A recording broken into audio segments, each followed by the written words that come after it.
Yung tipong excited ka, tapos nakaramdam ka ng pagod. Pagod sa kawalan ng pag-asa. Dahil yung akala mo, makikita mo na siya in person, Ano? naging akala na lang at napalitan. Good news na. Paglulong. Hindi na lang ba? Namati na lang.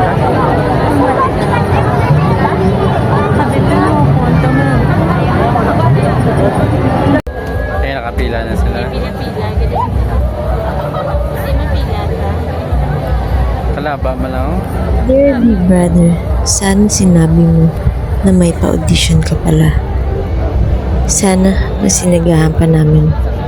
Gusto lang namin sana manood ng banda. Ay, mamati na lang ito, Demi.